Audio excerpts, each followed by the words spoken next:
Yeah. So I called the meeting. It's like 2:07. Okay. And Carolyn, do you want to read the notice or? Oh, sure. Oh, yeah, sure. So Town of Ayer Council of Aging Board meeting via Zoom, December 7th at 2:00 p.m. Due to the ongoing COVID pandemic, in accordance with Chapter 20 of Acts of 2021, suspending certain provisions of the open meeting law, public bodies otherwise governed by open meeting law are temporarily relieved from the requirement that meetings be held in public places, open and physically accessible to the public, so long as measures are taken to ensure public access to the body's deliberations through adequate alternative means. This meeting will be live on Zoom. You can join it with meeting ID 884-8642-6478 or by calling 929-205-6099.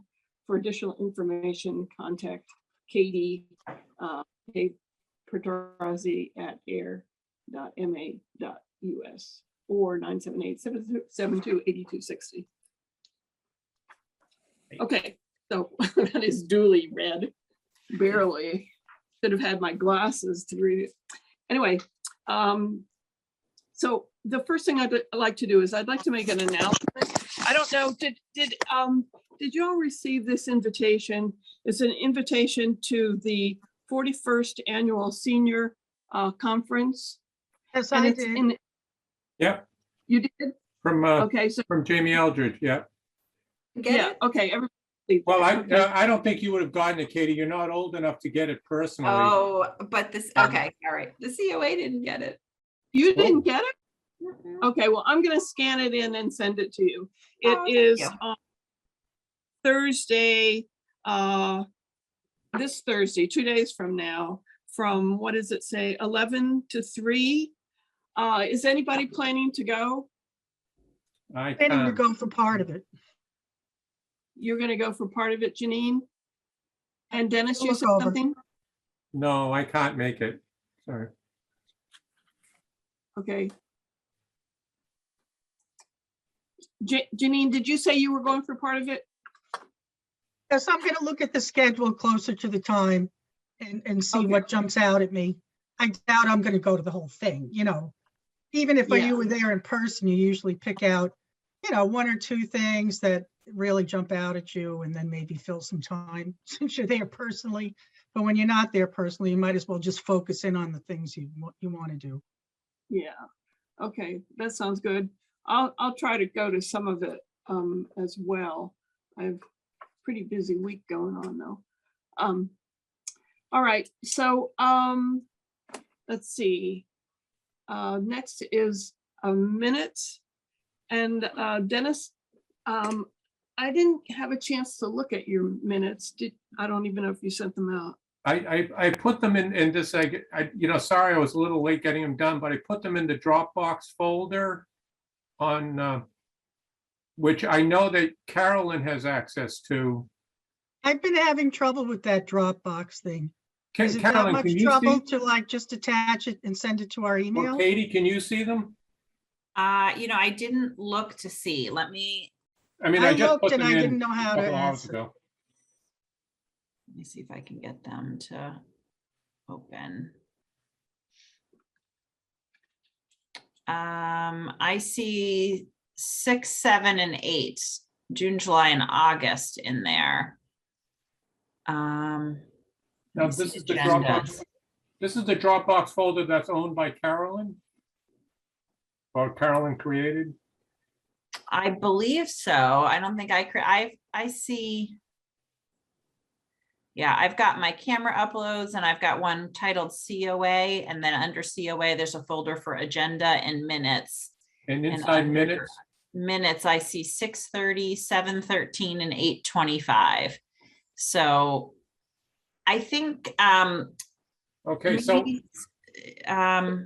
So I have them in the folder. Oh, I see. I think, so it's Dropbox, COA board minutes. Yes. Because I think if you put, I think each of those different folders you have can have different permissions, different sharing permissions for them.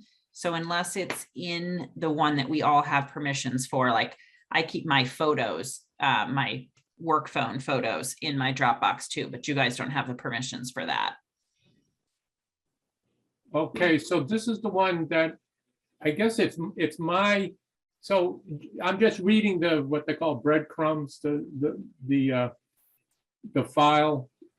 It's Dennis Curran, Dropbox, COA board minutes. And, I can see them Yeah. from October, August, July, June. I see. So what are we looking at? November 2nd? Right, COA_minutes_November 2nd.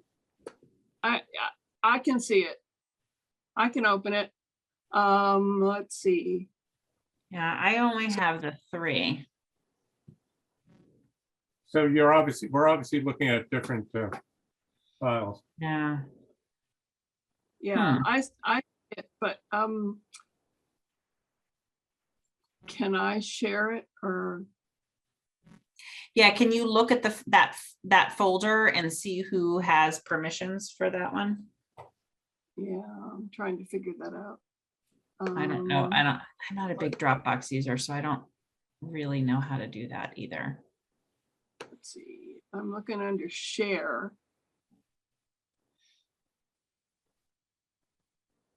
Nothing's come up. Cindy, if you're listening, can you pop in and see how to here. Can you help us figure out, there's some minutes, excuse me, that are in the Dropbox that I can't see. Oh, And so she's trying to figure out how to make sure that everybody can see each of the folders. who has that up? You, Carolyn? Yes, I'm gonna turn screen sharing on so we can look at it. okay, sure. Oh, no, I can't because I'm on, my Zoom is on my iPad and I'm looking on my computer. So, Oh. So what I know about Dropbox is if you right-click a folder, you should be able to assign permissions. uh-huh. Let me bring it up on mine and play around There's with it a, a you little bit here. There's a share option here. Oh, and it says only 2 members. This folder can be shared as a link. Share link instead. I don't know why I can only share it as a link. Well, the link makes it easier for the recipient. They can just click on it. So I can see the share, and then all I see is my name and Carolyn's name. Okay, so it's probably only been shared with the 2 of you. Yeah, Yeah, I guess. So do you Yeah, want? because the one that I have, Cindy, is only between you and I.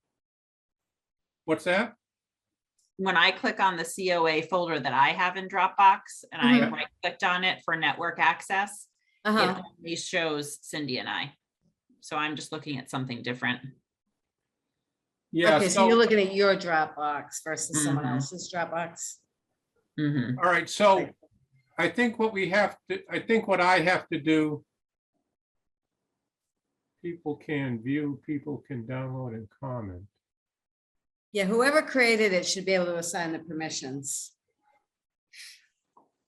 And Carolyn, did you? Well, I think I can share this. Well, let me try this. So, Katie, what's your work email address? It's Hey, K Petrossi? Petrossi, Petrossi. At air.ma.us. That's correct.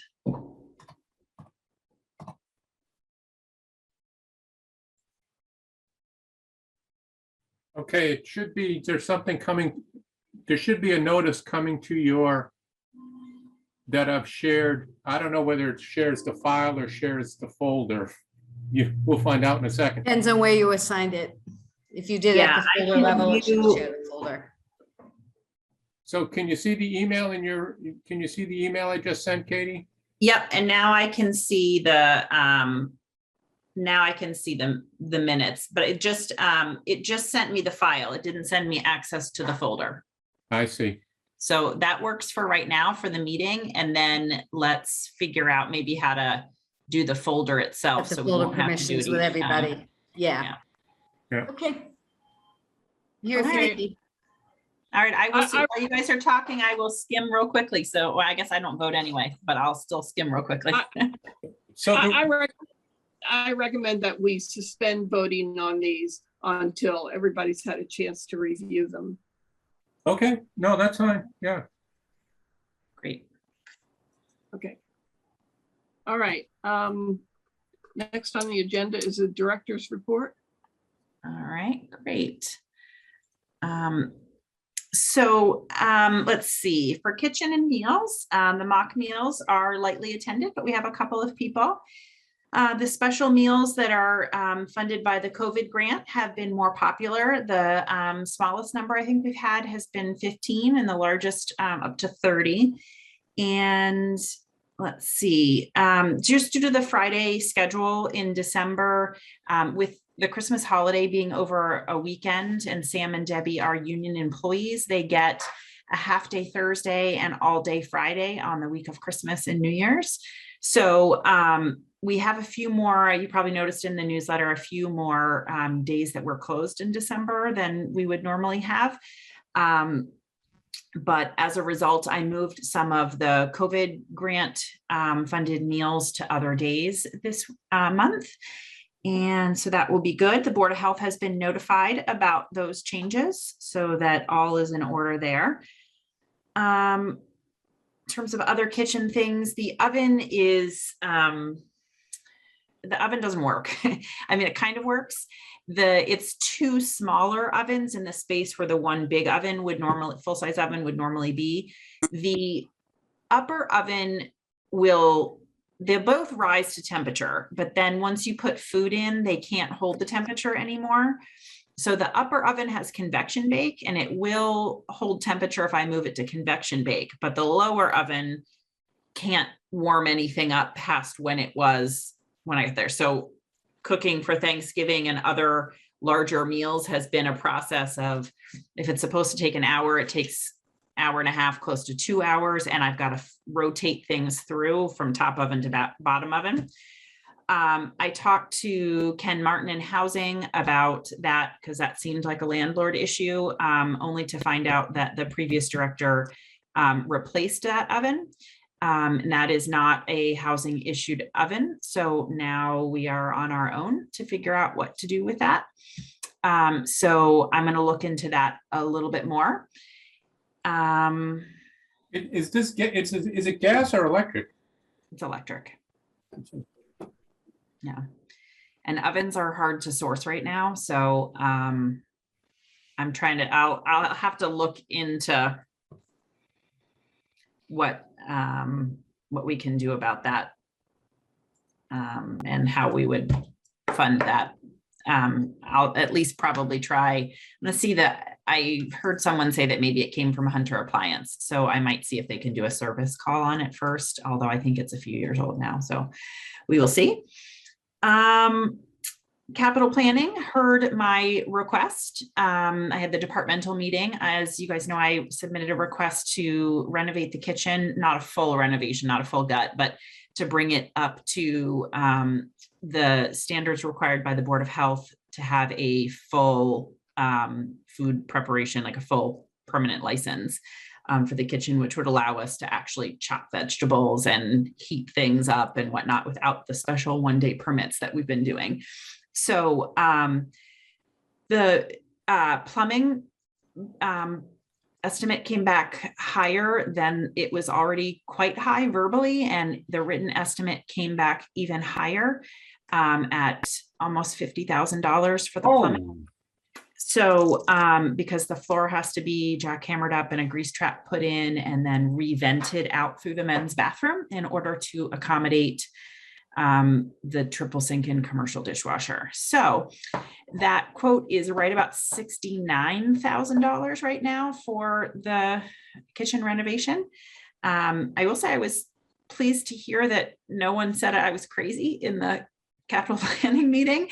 They did have some good follow-up questions about whether that would trigger changes to the fire suppression system, and who would own, obviously plumbing work done isn't going to be undone if and when we leave this space for a new building, but they were curious as to who would own the appliances, the commercial stove, commercial dishwasher, triple sink, and if we would be willing to write it into the lease, which we don't, it's an at-will lease right now, whether we'd be willing to have it written in that those things would come with us if we wanted them to the new building. And I spoke to Ken about that, and he was more than, willing to do that. He just wants to cooperate and see things do well and function well for the seniors while we're here. So I don't Oh, anticipate that issue. The housing authority has no interest in sharing the cost and then retaining ownership should they leave. They were very forthcoming from the beginning that they don't have funds to contribute to the project.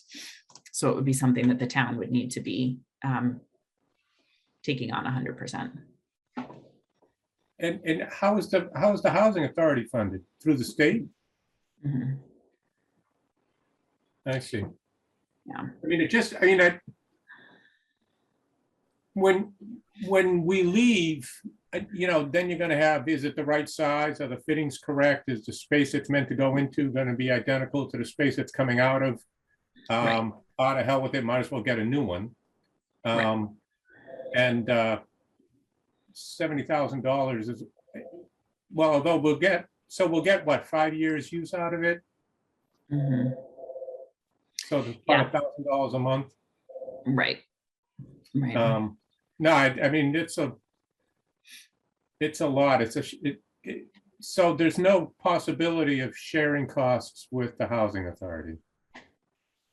No, I mean, they're not able to do that. I mean, so part of that budget breakdown includes about, I think it's, I don't have the papers right in front of me. I think it was $3,500 for a commercial stove that was, the big larger size convection oven with a 6-burner stove. I mean, we could always not do that, but $3,500 in the scope of the $60,000 project. The vast majority of the money is plumbing.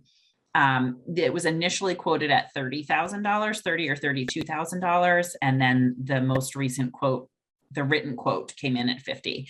So I'm just not sure. How many quotes have we gotten? You only have to get one quote to go through this process. And then I think it goes out to bid. When it goes out to bid, I think we have to have 3 bids, if I remember that correctly. I mean, certainly it would be worth getting alternative bids on that. Who Sure. gave you the quote, if I can ask? So Chuck Schultz is the facilities person, and we used whatever plumber he uses for other projects for the town. And let me see if I've got that sitting. Hang on, I do have those papers right here. It is from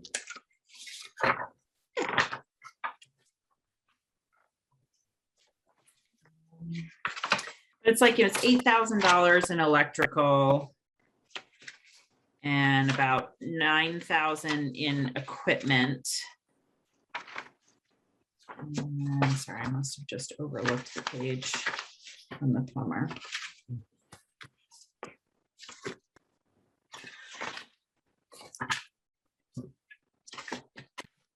Did I print that out?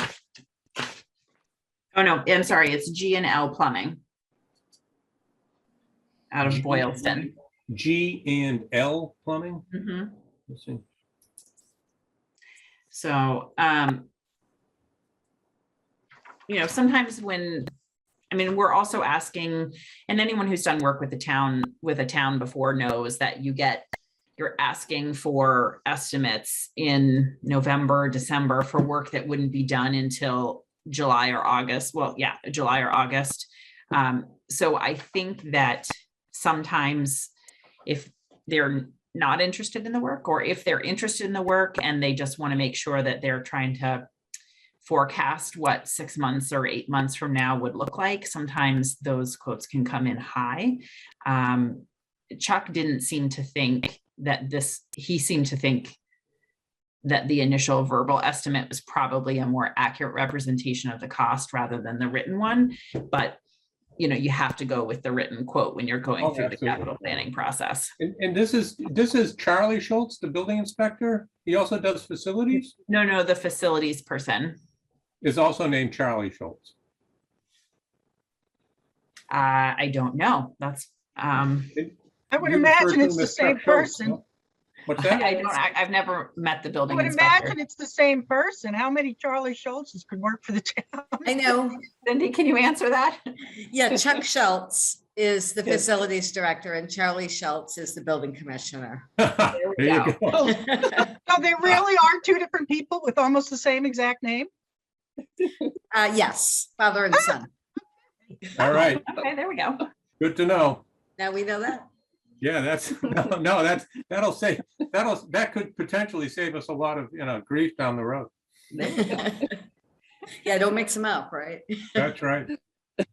So that process is ongoing. Like I said, I was pleased that I went into the meeting and they weren't, shutting it down right from the get-go. They had a few good, reasonable questions. And like I said, the biggest contingency was what happens to the equipment. And Ken was able to give me a definitive and cooperative answer for that. So that will go on to, I think they take a few weeks to review all of the departments and have those meetings. And then it would be next year before, or end of this year, beginning of next year, before they make the official recommendations. And then those go forward towards warrant articles for Springtown meeting. Okay. I really am concerned about, the cost of this, considering that, we do want to get a new facility, and sure would be nicer to put that kind of money into a new facility. I mean, how do you feel about limping along with, the current, situation? Well, and that's something that I guess this is a really great example of the COA board's advisory role. You guys could say you don't want me to go forward with this capital request and don't want me to take it to town meeting. We could also say if it doesn't pass, we wouldn't try again, for the next 5 years. It's not impossible to limp along for 5 years. And what does, could you, having the kitchen, a full service kitchen allows the COA to prepare a larger number and a more numerous types of dishes and to heat food and. Right. And what does the special meal permit that you have now allow you to do? So right now, my kitchen permit is only to heat and serve, which means that food has to come in at the proper serving temperature and I can hold it. It's like a heat and hold permit. So if it comes in from Mock, for example, the Meals on Wheels, that comes in a truck that has temperature controlled things in it. It comes in at temperature, it goes right in the oven or right out the door, like in the oven to be held at 145 to 165 degrees, and then or out the door to be delivered, and in heat protective, the opposite of a cooler, a heater, a heat protective container. But what a full permit, and then we could also bring in catering from a restaurant that way, right? And it would come in presumably at temperature. It goes back in the oven We make sure that it is at a proper serving temperature, and then we serve it. I cannot chop vegetables. I cannot take a frozen lasagna from Costco and take it and heat it up. I cannot do anything that constitutes cooking or food prep. Warming something up that isn't currently at serving temperature is considered cooking. I can't do it. And so mock meals are just okay. They're designed to keep people alive that can't afford meals otherwise. They are okay. They're not great. There's not a lot of demand for those meals, even though we know congregate meals are socially very important for seniors for their emotional and cognitive well-being. If I don't have, with the current permit, I can do mock meals and I can do restaurant takeout meals. The only reason I can do restaurant takeout meals right now is because I have that COVID food grant. Otherwise, I wouldn't be able to afford that. So mock doesn't bring in many people. I can't afford on an ongoing basis to do restaurant meals. So if I can't prepare my own, I'm not sure what I'm supposed to do. And even if I can, it will require a little bit of rearranging for the budget, which will be its own thing anyway. Because right now the food budget is $900 for the year. So Well, just doing a back of the envelope sort of calculation. How much the meals that you bring in from restaurants, how much do they cost? So the last couple of ones that I've done have been between $300 and $450, and they have served, we've had leftovers from all of them in order to have a whole nother meal left over. So we've served anywhere between what would be 40 and 60 people with those. So we're talking, what did you say? 350 and Between 350 and 450. Okay, and I've had enough to serve the 20 to 30 people and have leftovers. so it's like under $10 a meal. Now, if we were to spend $69,000 for this renovation, we could either do that or we can get 6,900 meals. But we can't. They're not equivalent because the town's not going to give me $69,000 to do meals with. It comes out of the capital planning budget as opposed to ongoing operating expenses, I guess. Right. Yeah. But maybe we can use that argument to get your operating expenses up. And and when you say 5 years, now we're down to 4 years till you go through the capital planning process and get the money you need and then get My concern, it's a difficult. My concern politically is that I think there are indications that the capital planning is going to be fine with it. We go to town meeting. And I think it would likely be approved that, the kitchen be done and that'd be fine. Politically, I can imagine a scenario where if 3.5 years later, we then go and say, we're building this new building and it's going to be really nice and it's going to have a nice kitchen and da-da-da-da-da. And this is what it's going to cost. And we ask the town for the money. Somebody at town meeting is going to say, well, what about the... I would like to say, Janine, without a face here, I would like to say I'm thinking along the same lines as Dennis, that it's a short-term gain, but later it could be used against us. And it's a lot of money if you figure out the per cost of a lunch, that Carolyn was kind of going down that path. And maybe we could get the money for lunches in the short run, and it wouldn't be anywhere near that. I know when they were arguing for a new center, the kitchen and the parking were two of the biggest things, and just space in general. So if Yeah. there's some way to get along without it, like maybe just repair the oven and then do the daily or whatever it is. I know you have to do a lot of paperwork, you said, Katie, every time you want to use the kitchen. And that is a pain. Yeah, and that is, Bridget has been, from the Board of Health, has been really cooperative with me because she knows I need to spend these COVID funds. I couldn't speak to whether she's willing to do that indefinitely for 5 years. I don't know. Maybe she would be, but I don't think we could assume that she would be willing to circumnavigate the Board of Health requirements for a kitchen for 5 years. I don't know that that's maybe quarterly she would do that, but we had 5 meals in November and 5 meals in December, actually 6 meals in December that I wrote for exceptions for to get temporary 1-day permits for.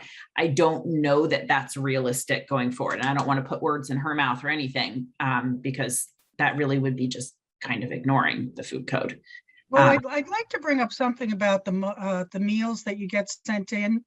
Yeah. I actually started going to the senior center in 2017 when I injured my back. And I went to the lunches specifically because I couldn't do too much. I couldn't go to the exercise class or anything. And I found the quality of the meals was very inconsistent. When I first went, they were very good. I mean, the meatloaf, it was almost standing room only. I'm exaggerating a little bit, but there were some really good meals. And then for some reason, the quality really fell off. And So, I don't know if it's different preparers or if there's anything you Right. can do about the quality. So Janine, do you know if the meals that you were eating that you really liked were ones that were made in the kitchen or were ones that were brought in by Mock? Because They were brought in by Mock. Their meatloaf was very Yeah. popular. I'm trying to remember. There was some chicken dish that was very popular. And then on occasion, Michael would cook or he'd grill outside. Right. And those were special. They were Right. definitely a grade above. Right. So those are the kinds of things that Michael would cook, would have required a special food permit. So those are the sorts of things that I'm talking about for those. Mock has changed vendors a couple of times. Mock isn't actually the people preparing the food. They contract out to a food service to do that. Mock is just the middle person. And it used to be historically that those big metal tubs of food came, and then when they came in, Michael or Debbie or anybody could have doctored them up, could have added some more spices or some butter or some cream to the potatoes and made them taste even better. But now with COVID, and I don't know how long it will continue, we can only get the pre-packaged meals. So they're like a TV dinner. So there's nothing really that can realistically be done to them aside from putting pats of butter on the table. Oh, that's a shame. So they're Yeah. basically like a cheap frozen dinner, not even Swanson or something, right? Correct. I mean, that's what's arriving is a Swanson TV dinner, for lack of a better word, a Mock brand. They're already hot. I leave them in the oven from the time they deliver them on warm until, and I mean, they're not bad. They're not horrible. I'm not trying to come down hard on the Mock meals. I mean, they're fine, but they don't taste like a home cooked meal. And not that they have to, they serve a purpose. But I don't think that Mock meals alone, with our existing kitchen permit and Mock meals only, and then a quarterly sort of special event, I don't think it's going to build the meal program here that we want in order to justify needing the extra space. That's my. So you're talking about building the numbers to help justify the space going forward. Yes. And that's an important component. Yeah. I think that's my thought. You can also say the meal program is junky because we don't have an adequate kitchen, and we would have a better following and would have it if we were in the other space. So we can either say we've got nothing, give us a chance to build something, or you can say we've got something, but we're bursting at the seams and we need more something. Well, just to follow up on my thought, and then I yield the floor to you, Dennis. I would just like to say that there have been times that the Mock meals were, I call them cafeteria food, which is different from a frozen dinner, and it's different from homemade. But you got your pasta or a chicken or Salisbury steak that was really quite palatable. And I'm just wondering if instead of improving the kitchen for all this money and that it might come back to bite us later, if we can somehow work with Mock to upgrade their meals. And, you Yeah. know, I don't understand why the food prep can't happen because all these restaurants are open. They've said that COVID is not transmittable really by food. So what is the reason that they're not cooking food? So I can't become an advocate to change an entire federal food system. I mean, I appreciate what you're saying, Janine, I really do. And I wish that mock meals were something different than they were, or that they conducted their business differently than they did. But I would rather advocate for some of our local seniors than to try and change that larger USDA food system. Well, I guess I was thinking of the local contact that we use. I wasn't thinking of changing the whole system. Yeah, but I But mean, anyway, I just throw it out yeah. as a, you know, a passable path. No, I mean, I appreciate the way you're thinking about it. I mean, we've got to think outside of the box, right? In order to get through the next 5 years. And that's assuming that all of our building campaign efforts are successful, right? I do think we have to think outside the box. I don't know that improving mock is going to be one of them. And I don't want to take mock out of the equation. I just don't want them to be the center. So sorry, Dennis, you were trying to, or everyone. Yeah. So, you know, the most salient point for me is that, you know, the meals can be a big draw, or they can lead to a little bit of discouragement and lack of attendance, depending on. And in 5 years in the life of somebody who is elderly and older is a kind of long time. So, and again, I'm just kind of spitballing here. Is there a way that we could maneuver the budget so that we have periodic or frequent nice meals that are a big draw brought in? I guess by Carolyn's point of increasing the operating budget and not doing the capital planning piece, and thereby boost attendance and boost enthusiasm, just because you know people are eating well, you know, I don't know, 2, 3, 4 days a week, whatever the budget ends up being. And if that could, and again, I think it's going to require some legwork in terms of crunching the numbers and is it workable? Right. That would be the key, is to crunch the numbers and balance the I cost. wouldn't want to sacrifice, that is, I wouldn't want to, the single most important thing in my mind is building attendance and having people come and feel like it's worth coming and they feel good about it. And we have to kind of, and if that means spending the $70,000 on the kitchen, I'm okay with that. But I think we should kind of look at alternatives and maybe try to build attendance another way. I think with that, we should approach this from maybe a two-prong approach. Keep working on the capital budget, and at the same time, work with the Board of Health to see if they will give you, you know, quarterly permits or whatever you need. And also, like Dennis was saying, increase the budget to include some special meals, more special meals. Yeah. Carol? My concern is the town will say, oh, look, they're doing just fine in this building. Why do they need to have a bigger one and a new one?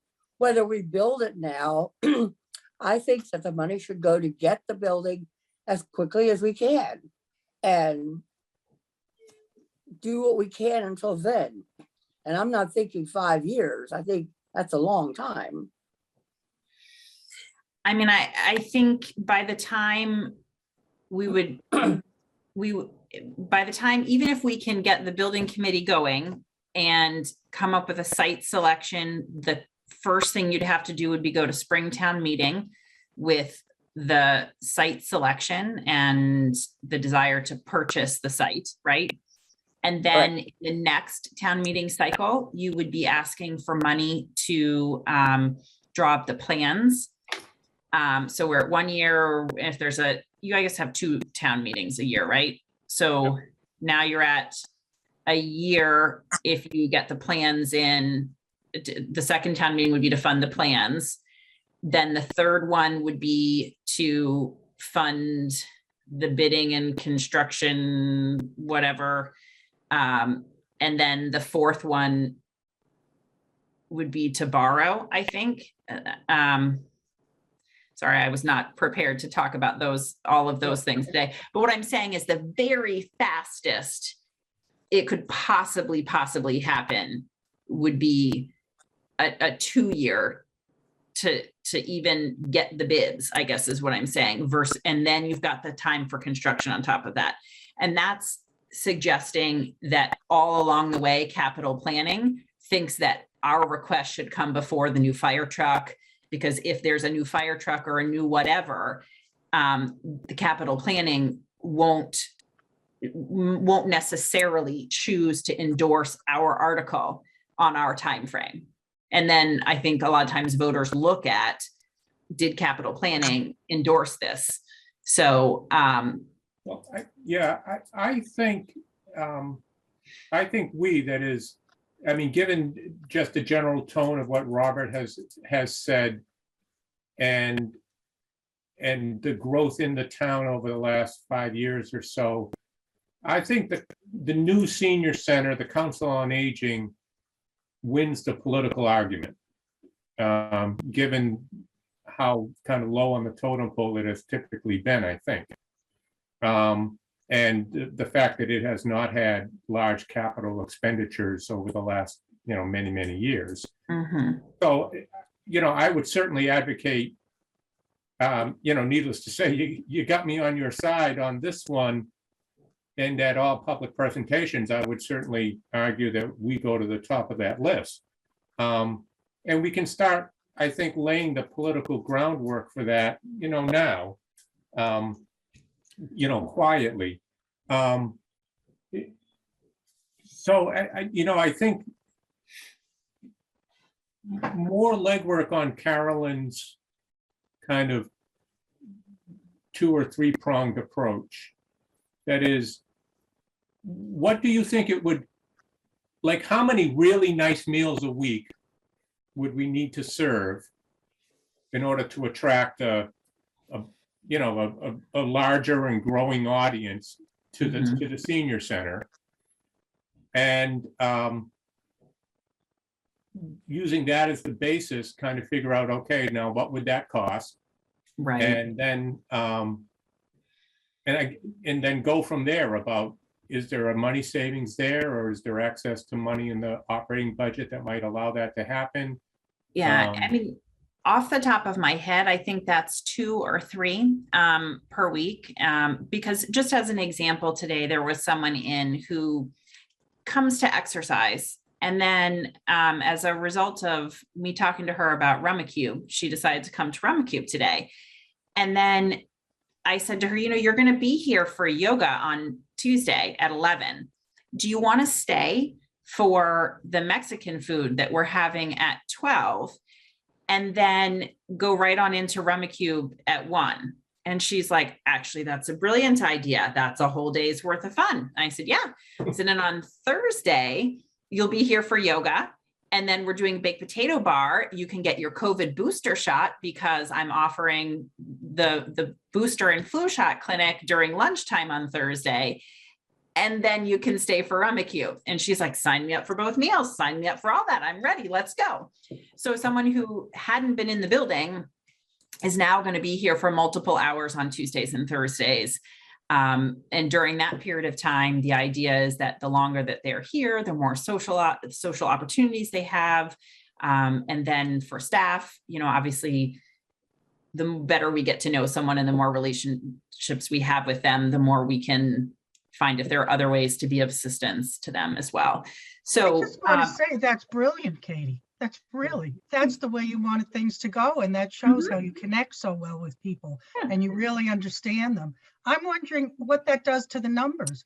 Do you count, say, the people at exercise and the people at lunch and the people at the other activity? So Yep. that it beefs up the numbers even more right. than her just walking through the door once. Yep, I have them counted for all three of those activities in that case. That's awesome. And that's legit. So the thing is with that is, so if we had the better kitchen permit, then I can buy, just regular foods like you or I buy from the grocery store. I can buy from Restaurant Depot, or I can buy from Costco or something like that. With the food permit that we currently have, the only thing I can do for those meals is mock or restaurant takeout. And I think it's just as hard a political sell for come budget period for me to say that I should be spending $10 a meal on restaurant takeout that the taxpayer should be funding for the seniors going forward. But I can't do a Costco lasagna and a bag salad, which is much more cost effective, because I don't have the kitchen permit to do it unless I fill out 2 or 3 days a week worth of special permits with the Board of Health, which again, I don't think that they're going to want to do on an ongoing basis because it's just ignoring it. So Could I it's just a little bit ask of a question circle. about those forms? If there's any way you can like create a template and make it easier for yourself? Sort of like plug in? I did, but it's still 33 pages worth of information like that Oh my I had gosh, that's to put outrageous. forth, because for each one day permit is 3 pages, and you have to list each food item that you will be serving. And then there's a chart that says, are you going to chop it? Are you going to bake it? Are you going to hot hold it? Are you going to chill it? Are you going to cold hold it? Are you going to, and you have to go through and check the boxes for specifically what you will do with each one of those foods. The salad gets cold held, the desserts get held at room temperature, so I have to pick each one of those things. And then there's a place where you have to lay out the layout of the kitchen and things like that. So I was able to consolidate. I didn't have to draw the kitchen each of the 11 times, but for each of those, you have to submit the chart, and then you have to submit a narrative. And some of that I was able to copy and paste and then swap out lasagna for burrito and things like that, but it's still labor intensive. And granted, a lot of my labor for $69,000, right? I see that that's a trade-off. I just don't want to put the Board of Health in a position where they feel like I'm taking advantage of the permit either. And I don't think that they think that. So don't get me wrong on this recorded phone call. Don't get me wrong. They've been really willing to work with me to spend the COVID grant funds. I don't want to assume that that's the case for ongoing operations going forward. So are you saying it's labor intensive at their end as well, that they have to review this whole thing every time? I was talking about my own labor, but Yeah. I'm sure there is a certain amount of labor on their side too, to review it and get back to me and approve. They would approve each and every one of those. I got one email, but I presume that they are approving each and every one of Maybe those. it's a lot quicker to actually read it than it is to create it. Yeah, I'm sure. Yeah. Well, So- I'd also like to say that, going back to your timeline about town meetings and, what town meetings have to do. There have been special town meetings called for individual things. And I think that if we're judicious and ask for, special, so we can ask for a special town meeting, and it doesn't have to take as long as you have described, to get all the approvals. And And that I'd would be- like to say, yeah. that Robert told us that we are not at the bottom of the pile and that we should do this. And I think that, we're sort of saying, well, we're at the bottom of the pile. But we have to hold Robert to his word. He said we weren't, and to ask for what we needed. and I'll get it. See, I think that the, I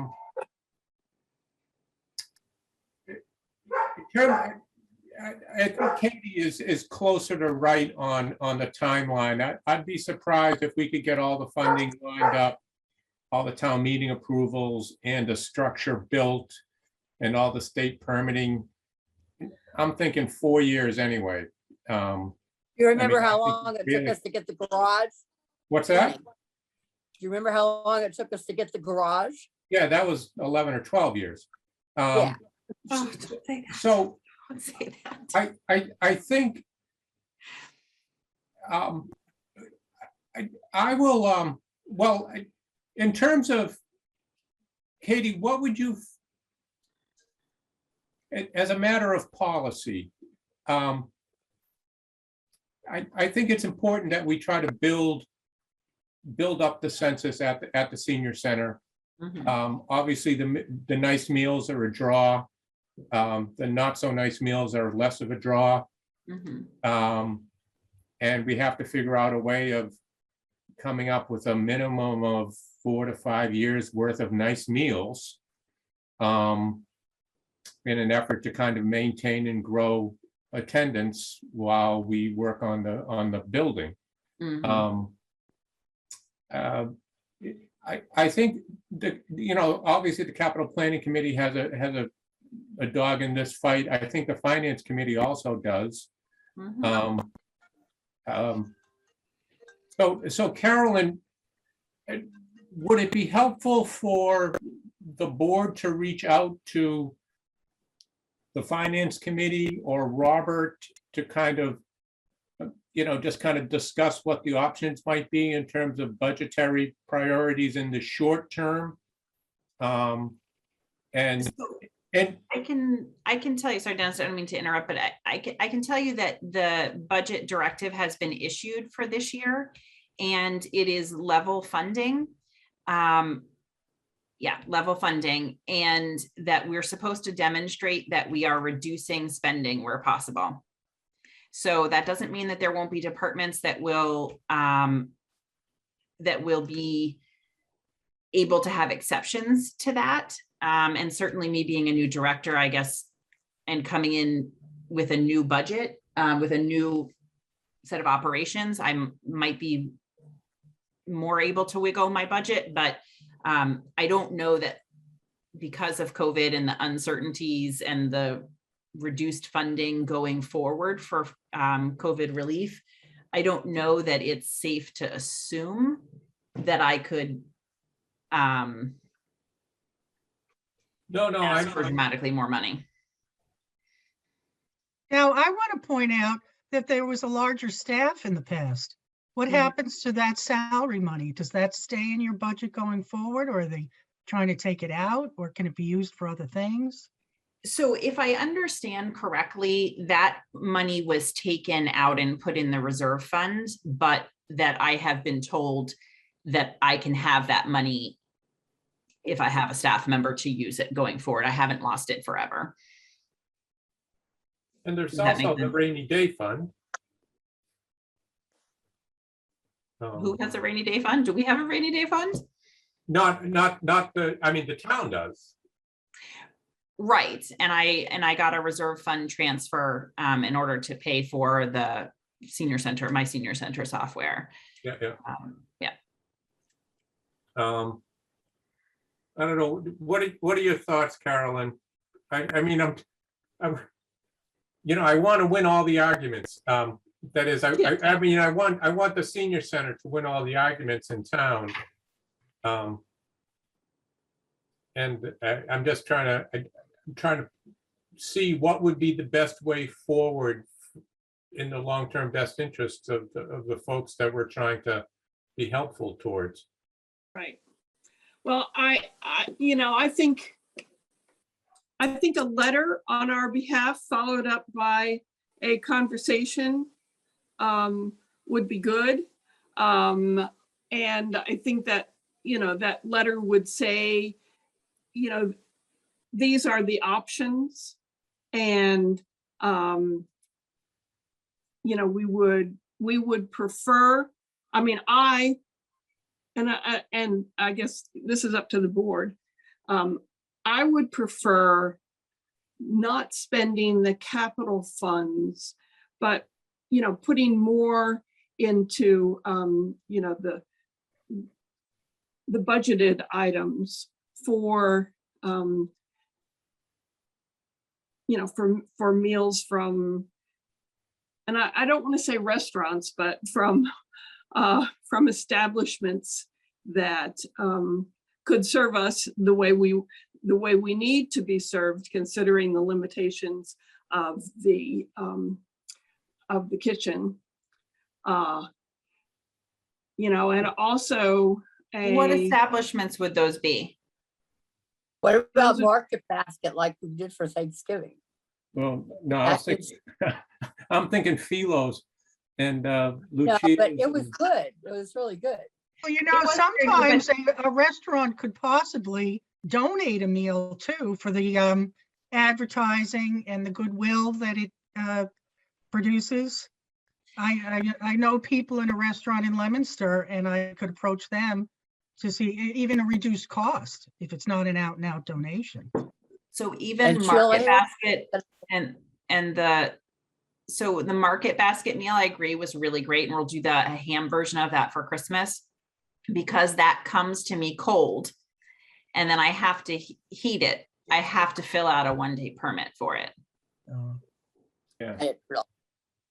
So I did some quick math, because I agree. I think we need to figure out how to come at this from multiple angles. So if you have a restaurant meal, and let's say we said to 8 restaurants that we will do every other month with them, right? So we have 1 day a week, or 8 restaurants, or however many restaurants, we do a regular gig with them so that we can try and get better pricing. So let's say we were able to get it at $8 a person instead of $10, because we're going to book multiple, we're going to do at least once a month with them. Times, 30 people, let's say, because that's what I can hold in here is 30 in our regular seating. That's $240 a meal times 3 meals a week times 50 weeks. Let's not even say 52, but let's say 50. That's $36,000 a year, if I did the math right. There's no way, I just really feel not optimistic about my food budget right now is $900, Yep. asking next year for 36,000. Well, Let's say we what if took it- that number to 20 people instead of 30, it's still $24,000. Yep. I just don't think that there's a way to, using restaurant or nearly restaurant prices, I just don't think it's viable. That $69,000 isn't available unless it's being put into the kitchen. And I just don't think I'm going to get that money. I think if I asked for a couple of thousand instead of 900, I probably could get that. And I'll have to talk to Robert. I don't want to make any assumptions, but I don't think I can go from 900 to 36,000. No, I understand. well, No, that's- And I was thinking once a week at most, not 3 times a week. And Right. Remember, So- Sheila has offered several times to give a lunch to us. Who has?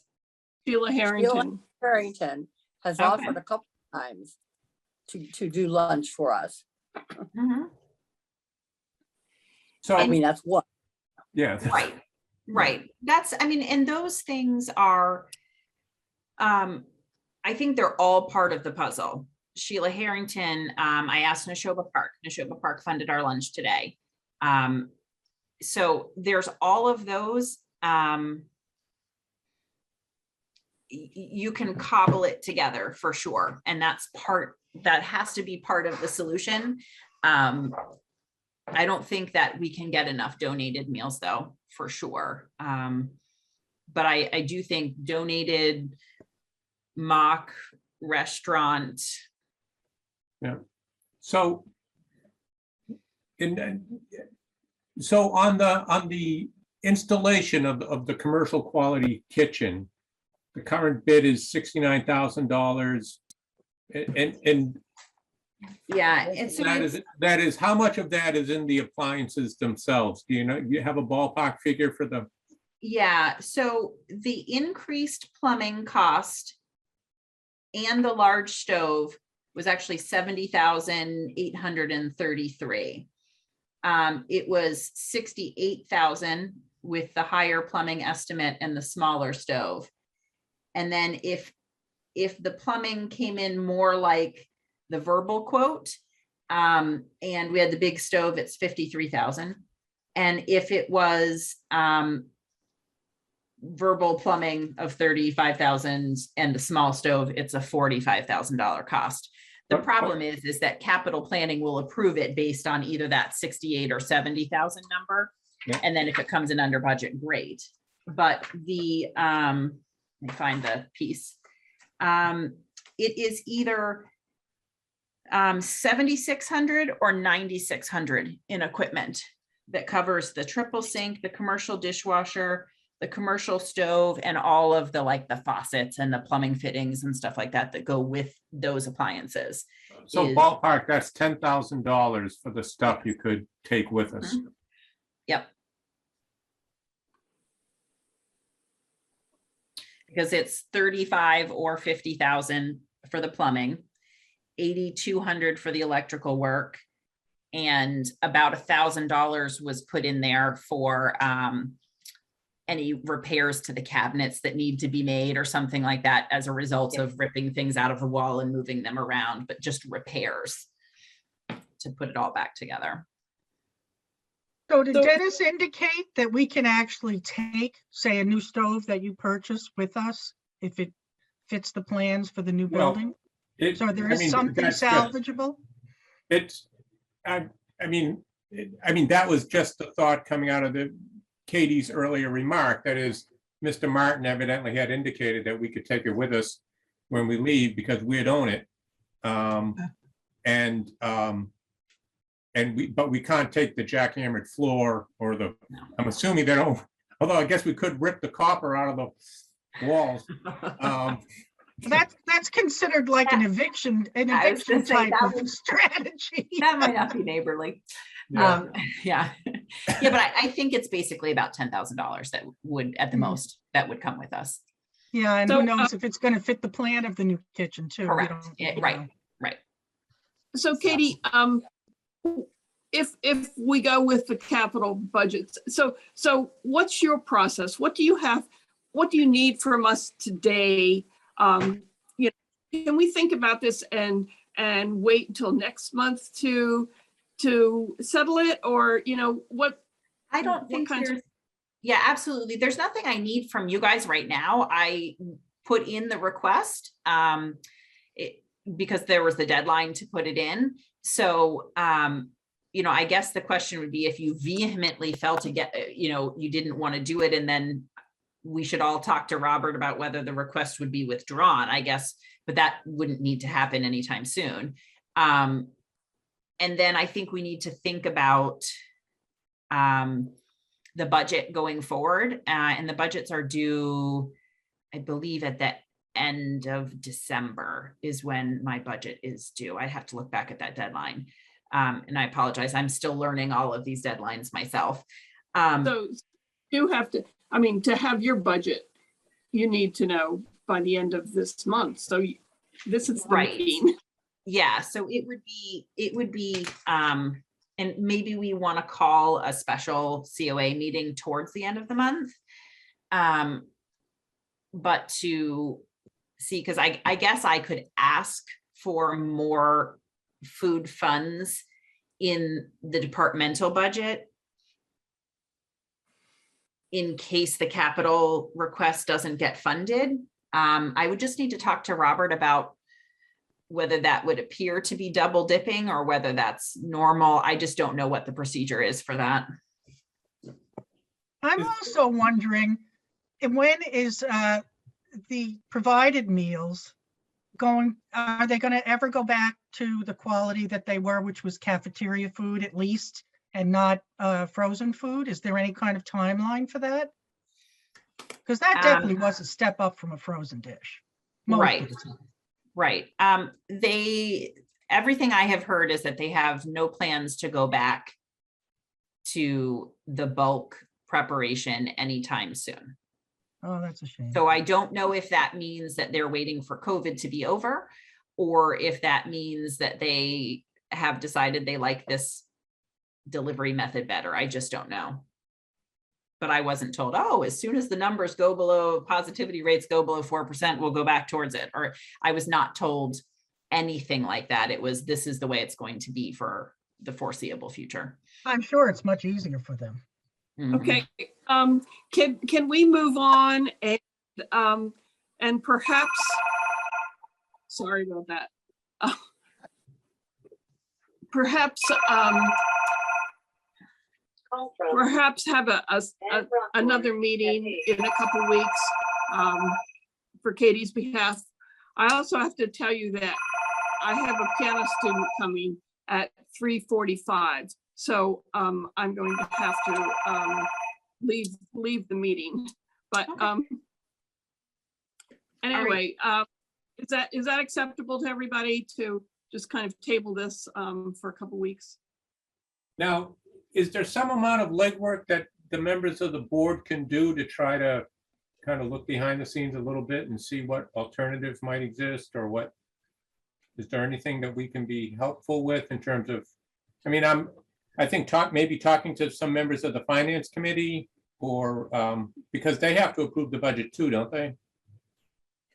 I mean, the budget I'll meet with Robert and they'll go through, yeah, I mean, there'll be a finance committee meeting for each department. And the ultimately, the board of then selectmen have to approve it. The ultimate and final approval, the selectmen, I think, approved the omnibus budget, and then it goes to town meeting, and town meeting, you know, I don't know how Ayer works. In Harvard, they take one look at the budget and they approve basically either the budget as a whole, or they go through facilities and first responders and social services. They go in a couple of blocks. They don't do it into every line item. Right, right. So it would take something pretty egregious to really hold up the whole approval of the budget at that So point. when is, I'm assuming that the finance committee meeting has to be public. Oh, I'm sure, yeah. They're all public, yeah. Yeah, so. I'm just All right, I looking just at it did a little quickly. tiny bit of brainstorming. And I'm just curious, if the school cafeterias create X amount of meals a day, and if they could be tapped in some way to create X amount of meals, we're talking maybe 20 or 30 for the senior center. If the high school serves 250 kids a day, I'm just throwing these numbers out. Could they possibly be tapped to create some low-cost meals for the senior center? That's a good question. Whether they would provide 20 extra of what they are making for the day for the senior center. Oh, Right, and there would have to be a way have- to transport it. I have suspect that the dietary preferences of your average 16-year-old and the dietary preferences of your average 65-year-old might be different. Well, Although, there are standards that they have to meet. No, I'm sure. Even if they prefer, but I mean, a lot of it's just American food, you know. Wasn't that long ago my kids were in school. They had burgers, they had pizza. Trying to think, there's some sort of little chicken dish, sometimes Right. a sandwich, you know. It's definitely worth looking into. Does anyone want to reach out to the school to see if Well, I that's a guess- possibility? I brought it up. I suppose I should volunteer to do so. Yeah. Thank you. Yes, I- you I- should, Julie. Okay. So I love to Uh, talk about food anyway, so, you know, So it's like one of my hobbies. can we move on? Mhm. So as far as the rest of my director's report, then regional dispatch will start now at the beginning of January instead of the middle of December. March had delays on their side. So even though it's in the newsletter, as we had agreed upon for December 13th, it will be January 1st. No regionalized rides. What? I thought we weren't going to be part of that. So I think that doing the centralized dispatch might not be bad.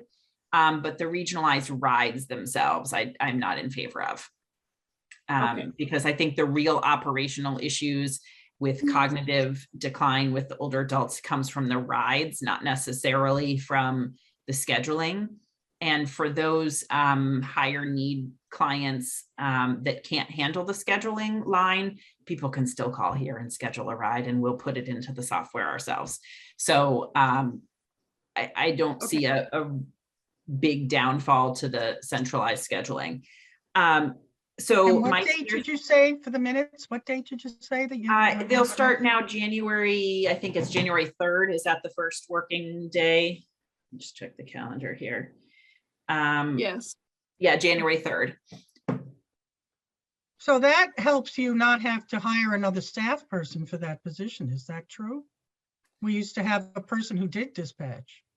So part of Debbie's salary is paid for by Mart to do dispatch. So they have agreed to cover Debbie's salary through the end of the fiscal year, even though she won't be doing as much dispatch. She will certainly still be doing some dispatch for those special clients that aren't able to or have trouble moving over. And then that will be another piece that we'll have to change about our budget going forward, is that those, I think it's 5 hours a week. I'm going to ask the town to assume the funding for her 5 hours so that she still can take those. So my budget will go up by that anyway. It doesn't really seem like we have much of a choice on the dispatch part. On the rides, we do. It has not been much of a choice. So then let's see. Oh, I got us out of the contract with Senior News Publications. He wasn't happy with me, but I think he finally saw my point. So I ran the You still ad. have friends here. Don't worry about it. I ran the ads. Let's see where they are, right here. Yeah, they're in the middle.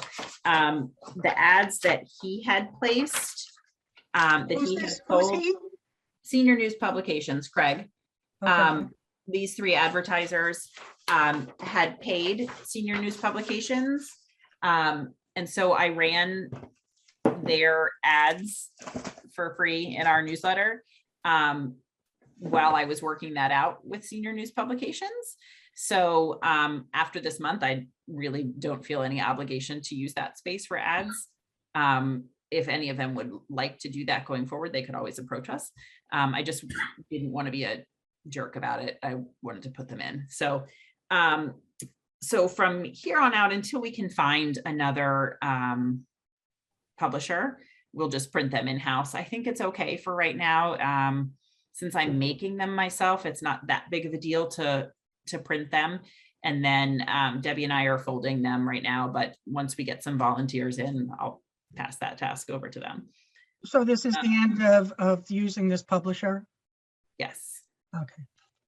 Yeah, they actually never published the newsletter while I was here because I refused to hand out what they published. So the printing for November and December was done in-house. I have a pile of them here that I refused to give out, but now we're out of the contract with that. Okay. Out With of them. contact. Let's see, November programming went well. As I said before, it's going to take time to build it. I think people are talking a little bit. Sister Paula has expressed to me several times that the regulars for lunch haven't come back again. So, as things kind of get leveled off and stabilized here, Debbie and I can begin to do some more outreach and see if we can get some more people back in the building. I think this is different than pre-COVID times when you'd go around going, come on, don't you want to do this? You want to do that? This is going to be great. I don't feel as comfortable really cajoling people out of their apartments if they're not comfortable with it right now. So I think I have set expectations for myself that it will be a slow and steady rise in participation as people get more comfortable, hopefully. I do think that COVID is still a factor. I talk to Mhm. different people and everyone has their different comfort zone. Carolyn was telling me about all these things that she goes to. I went to one thing last week and, and that was enough for me. So Katie, And what I has been, think that's what has been common. the average, I'm sorry, Yeah. what has been the average daily attendance for the first month, let's say? Oh gosh, I'd have to go back and look. Some days are 4 or 5 people, and on a day that we have a nice meal, we've probably got 35 people in the building. I mean, the numbers they vary wildly, Okay. which is again why we want to have good meals and good programs, because it gets people in the door. Yeah. I haven't run any statistics yet. I have a stack of sign up sheets, and then they're divided like by hopefully this is too far away, you can't read it. So, divided by the event, just handwritten right now. And then on the 17th, when the My Senior Center software goes in, then we'll start tracking the attendance electronically, which will be much easier. So December 17th, my senior center will be up and running. It will have the training on it, and then we'll start handing out key cards and everything after that and getting going after that. Yep. Oh, that's awesome. Yeah. Let's see, for budget. So budget is on track. I did put in a little chart on the back here just to give you a quick overview of where we are for that. I'm still getting acclimated to the way all of the budgeting works and how to do the expenses and the transfers and things, but I'm learning as I go. So an official and public thank you to the accountant's office for their patience with me. But I'm learning it as I go. And let's see. Oh, we got a donation from Loaves and Fishes, which is an exciting donation. I'm not really sure how to describe that, because they decided to discontinue a program, and then there was funding available for the program. So they are asking us to use that funding as it was originally intended. So we will receive a donation. So And is this a donation earmarked to buy food? What are you supposed to use it for? It will be used for the holidays. And so if we Ah. receive it in time for the holidays, it will be reused for the holidays. And if not, we will use it for cold weather holidays. We'll get it out as soon as we receive it. So, so that is exciting. Let's see.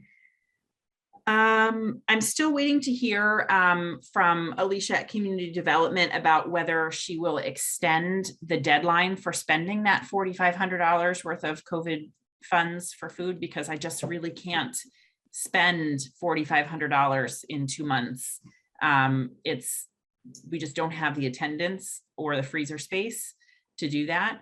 I hope she extends it so that we can continue to roll that money forward to the end of the fiscal year. That would be really helpful.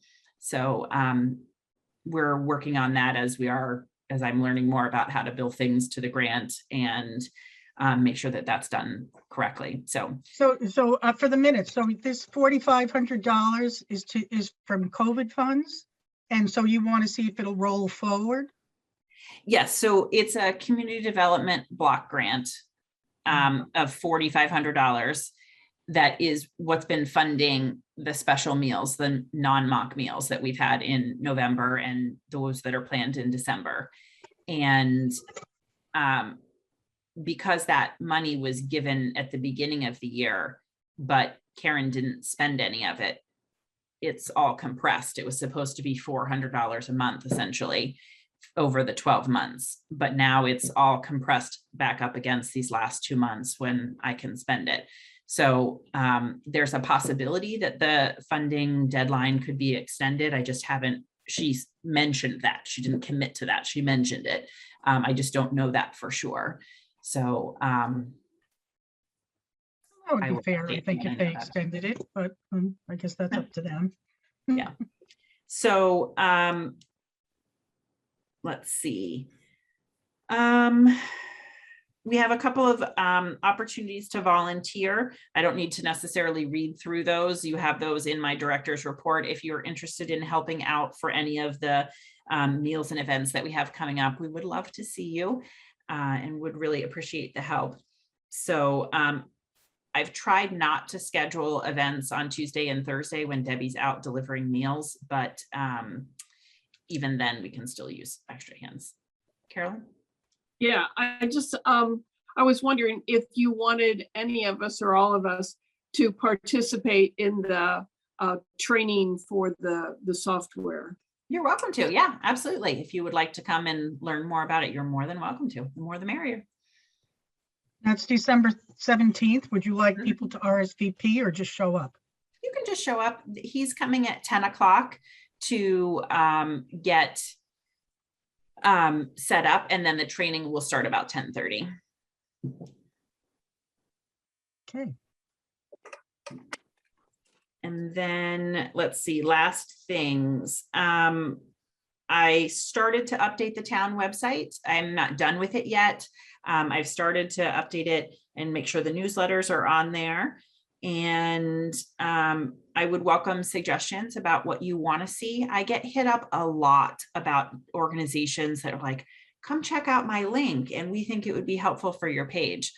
I'm not comfortable with putting a lot of other services out there that I haven't personally vetted myself. If there are referrals that I make on a regular basis, I would be happy to have that information on the website, but not people that I don't know. I want to be responsible. I wrote to Cindy Knox, I believe, who might be still listening, about the fact that when I went to the town website and in the search bar, I said COA newsletter, and I got nothing. And I asked if there was some way for her to put a link in, because a lot of people utilize those search bars, and I didn't get anything. And that was the day I came in and I saw you, and I came to get a newsletter because I said I can't find it online. And you did a whole different way to get it. And you said, here it is, it's right here. And I'm like, so I took a whole trip to the senior center because I couldn't get it in the search bar. So here's Cindy. Do you have an update on that? Yes, I went in and actually unpublished all the old newsletters, so they won't show up in the search anymore. Which is really about all I can do. It's basically a Google search within the website, so it just kind of picks everything out of there. But I mean, there were probably 35 old documents out there. So if you try it again, you should just get the more modern, nicer newsletters than the ones from 2015. So Cindy, Okay, I have, I'll give it a try. if the way I have it published right now is the newsletters is a left-hand button. Yes. And then the page has hyperlinks and it says December 2021 or December or November 2021. If I retitle that link to COA newsletter, December 2021, would that help it to come up in the search bar? Not necessarily. Okay. I mean, do you want to keep an archive of old newsletters out there, Katie? Because I would just call it maybe newsletter and just keep updating the same Updating the file, unless you want to keep an archive, but in which case then they are going to show up on the search. Right. I think Janine's concern was that nothing was coming up, not that outdated things were coming up. I think that having, it's been my experience that Google search bars that are within individual websites, the search results are very, very spotty, and I don't find it particularly helpful. I think for me, it's on the landing page for the COA that the link to the newsletter be prominently displayed. Right. Right. Well, And I have Katie to say, did that. I use these search bars all the time, and I find them very helpful. Because the other way is you have to be pretty familiar with this. I see about Ayer, departments, boards and committees, community. I have to know, oh my gosh, is it a committee? Is it a board? And then you can look on the left-hand side and you see Council on Aging.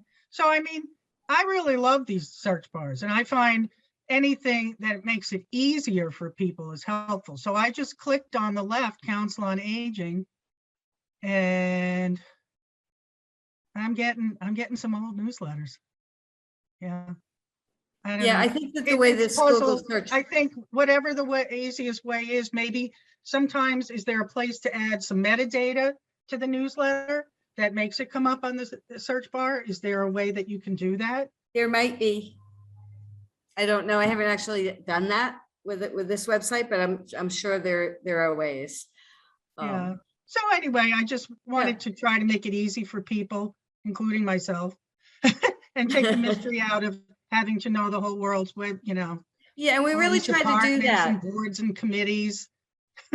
Right, I mean, because we don't have to have people look too hard for anything. We really try to make everything easily accessible in a click or two. Yeah. But like you That's say, good. I wouldn't have known before I started working for Ayer boards or committees. I don't know, I'm just looking for a permit or whatever. Right, right.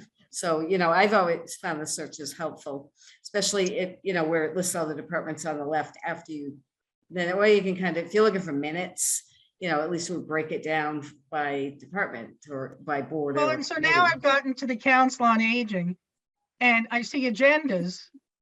And the last agenda I see is July 21st. And I didn't even have an agenda for today's meeting because I didn't know where to find it. And here it is. It says Council on Aging meeting agendas 2021, and the last one is July 21st. It might be there someplace, but So I know that Carolyn has a pupil coming to learn how to play a little Rachmaninoff. So all right, we have 10 minutes, but anyway, I think the website is a gateway to the Council on Aging, and whatever we can do to make it easier, that's my only request. Yeah, I think complete. I'm It willing should to be look into complete. what I can do on my side in order to make it more visible. And Cindy and I can put our heads Yeah, together. we can knock our heads together with that. That would be awesome. Thank you very I much. don't know why those aren't showing up where they're supposed to, but it's right on the homepage. But it's not falling through down into the correct. Yeah, there's like different threads to where you're going. Good catch. And you get different results. Yeah, we can fix that up or report it as a bug or we're on it. Okay, great.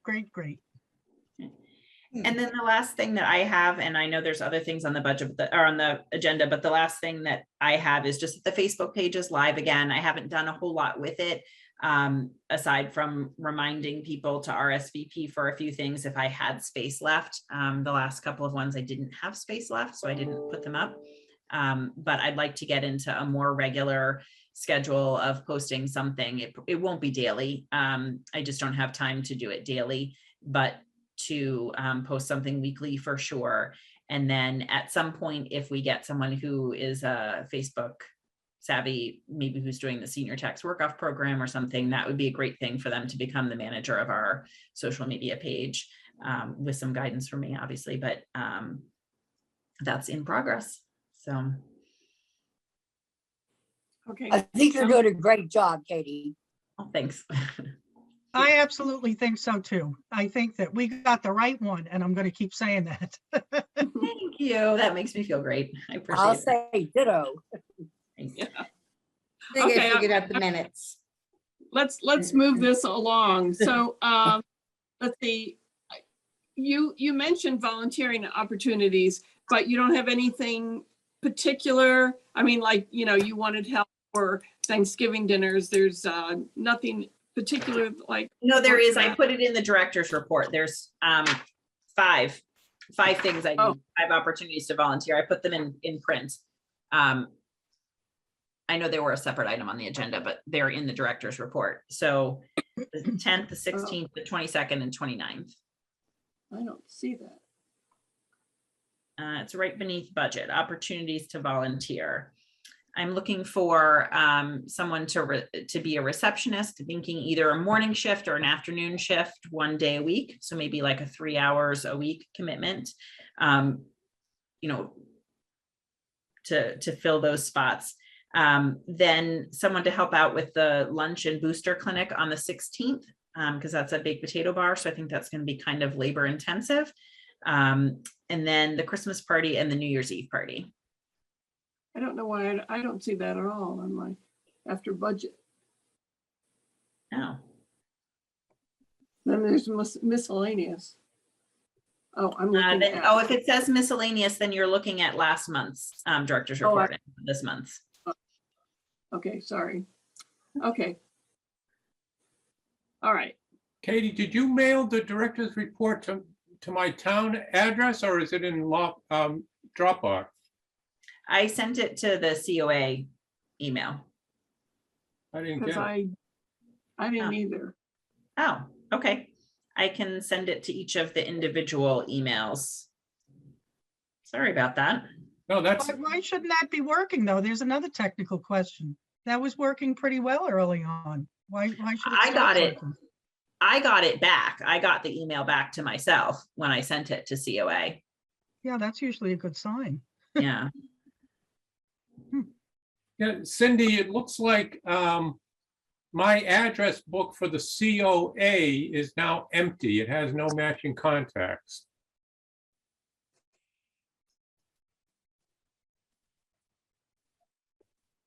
Who created the mailing? Was it Cindy who created the email mailing list?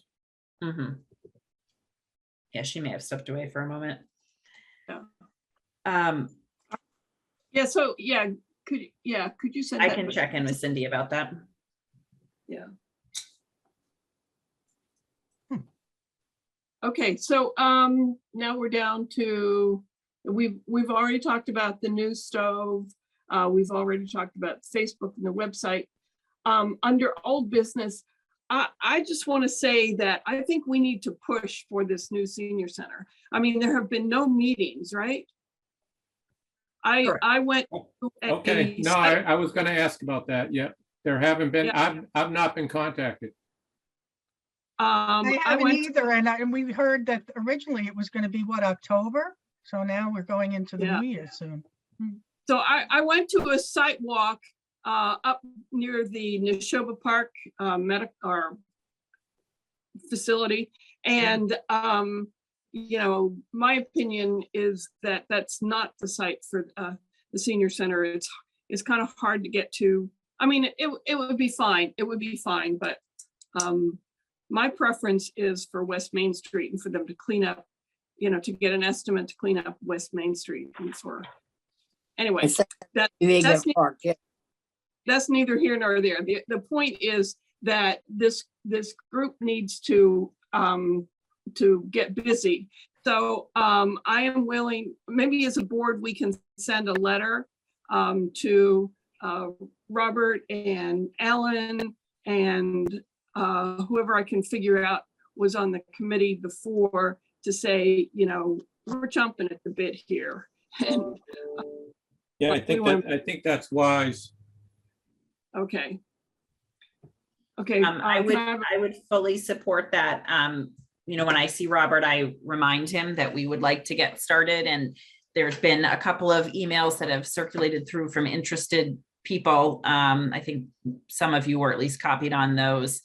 And I want to capture people's enthusiasm and their interest in it and channel it in a way that is productive and not have people be excited or interested and then have nothing happen afterwards.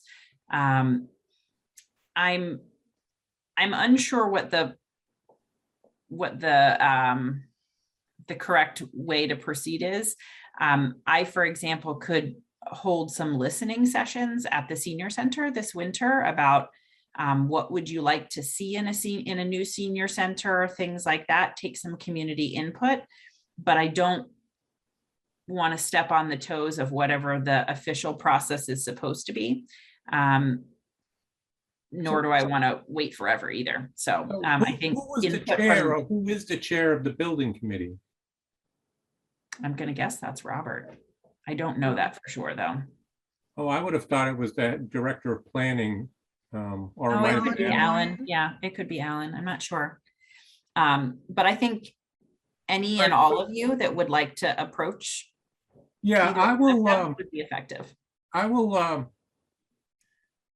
I think if we, so the board can either have write a letter. We all sign it and send it to interested parties. Or we can individually just kind of reach out to Robert Allen, Director of Planning, whomever, and say, what do we need to kind of get the ball rolling? May I Which- suggest to combine both ideas? Do a brief letter, like Carolyn said, to the town manager and Carly and Alan. They're the principal players, I believe. And of course, a copy to Katie.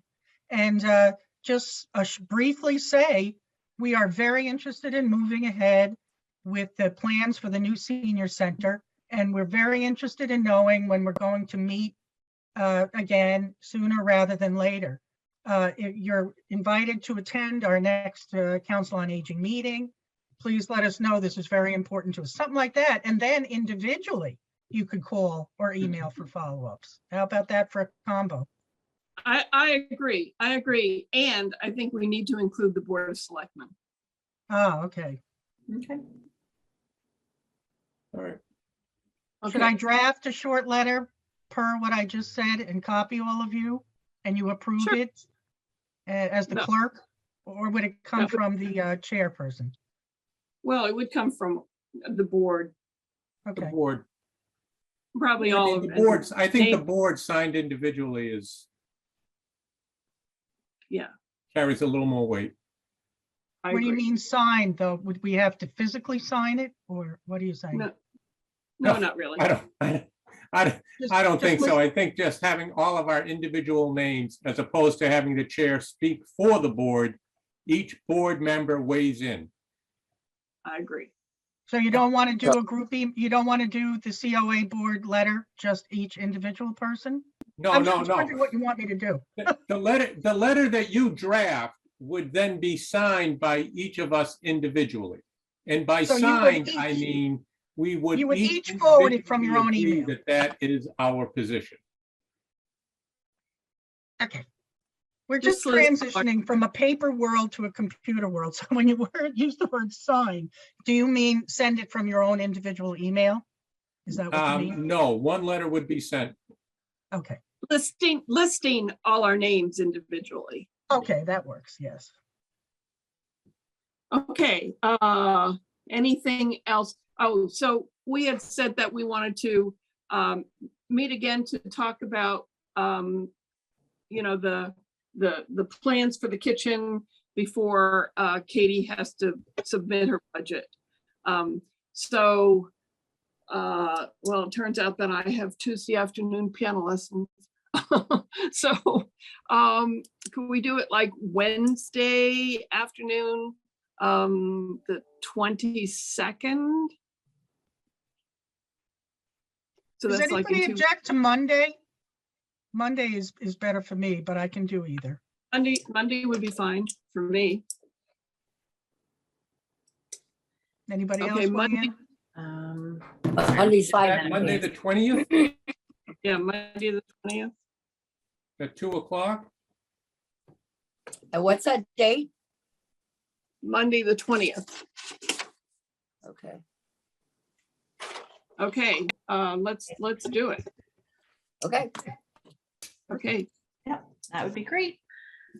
okay, my dog's not barking yet, but I unless there's something somebody needs to say right now, I move we adjourn. I Or- Second. Okay, I mean, I guess I'm not supposed to move as the chair, but we seem to be I very, so moved. okay. Okay, all in favor, and Aye. I guess, good, we're good. All right, meeting adjourned, and we'll see you all on the 20th.